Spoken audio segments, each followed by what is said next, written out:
So I don't know how it is already August. Well, I mean, pretty much August. This year has just been flying by, and I just don't understand. But it's time for me to do another TBR. So I'm going to use my little jar again, just like I did in July. But first, I'm going to go over the books that I picked for July. Did I read them? Did I not read them? Did I like them? Did I not like them? That kind of stuff. So I don't remember what order I picked them in, but I'm just going to go over the three things in no particular order. So we'll start with I had picked most recent purchase, and for that one, I was reading Book Lovers. I am, as of filming this, only about halfway through this one. I remember I had said that I wasn't sure how I would feel because I had heard kind of mixed things about it. I understand now why there's mixed things about it. It's kind of sold to you as an enemies to lovers book, but it's not really an enemies to lovers book.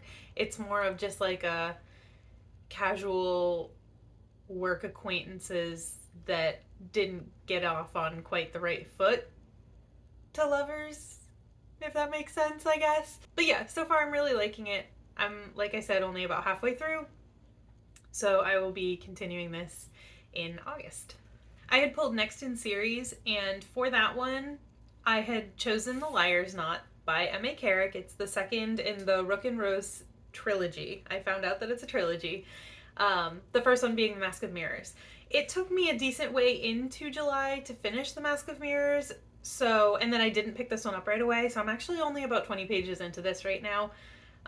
So I don't have any thoughts on it, but I did start it in July, so I guess that counts, right? And the last one I had picked was new to me author, and for that I chose Black Sun by Rebecca Rowanhorse. I just finished it like a couple days ago. I'm going to be doing a recent read soon, so I'm not going to go into too much detail here, but I did finish it.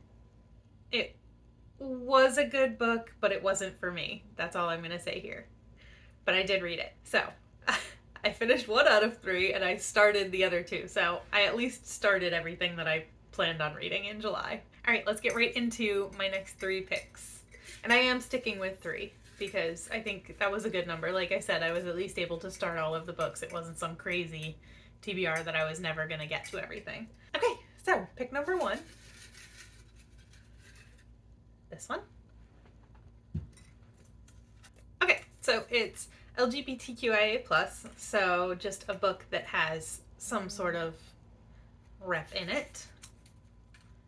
That should be pretty easy. Okay, so for the LGBTQIA+ rep, there's a book I've heard a couple people talk about, and I'm very interested because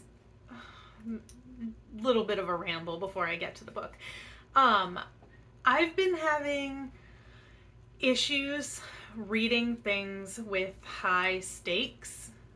They have been putting me into, like, every time I pick up a book that has high stakes, I just can't do it. Like, I'm not emotionally at a place right now that I can handle high stakes books. Like, yeah, I just haven't been enjoying that lately. And there is a book that I've heard a couple people talk about that the tagline on the front of the book is actually like a novel of high fantasy with low stakes or something like that. And that book is Legends and Lattes by Travis Baldry? Is that his name? Yes, Travis Baldry. It's a very low stakes fantasy novel about, I think it's an orc that opens a cafe and maybe falls in love. I don't really know. We're gonna find out. But I did see that there are queer elements to it, so that is gonna be my pick for that one. Okay, pick number two.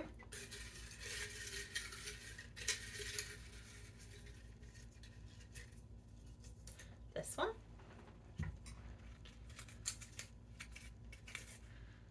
Oh, okay. It's a translation. That one might be a little bit more difficult, but I'll see what I can come up with. For a translation, this is a book that I've actually owned for a long time, but I've never gotten around to reading. I do like this author, but for some reason I just never read this one. I've read a bunch of his other works, but yeah.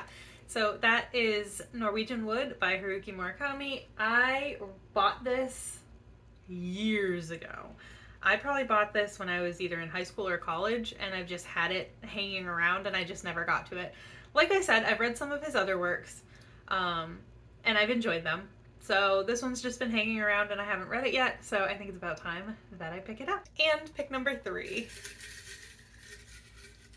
Go all the way to the bottom and grab this one. Is ooh, most anticipated. Okay, I'll see what I can do. For most anticipated, it's not a new release. It actually came out last year, but it's a book that I pre-ordered because I was so excited to have it, and then I just never picked it up. You know the struggle, right? But that is Well Matched by Jen DeLuca. It is book 3 in, I don't know if this series actually has like a name, but the first one was Well Met. It's a series that takes place at a Renaissance fair, or like the setting is around a Renaissance fair in this town. And I read the first 2. I 5-starred the first one. I think I gave the second one either 3 or 4 stars. And so, yeah, I'm really excited to pick this one up. So for me, this is most anticipated, even though it's kind of old. So these are the books that I'm hoping to pick up in August, as well as Legends and Lattes. And I'm also going to keep working on The Liar's Knot. Again, I can't even say that I'll finish that in August, even though it was a pick for July, but stick with me. I'll get through it.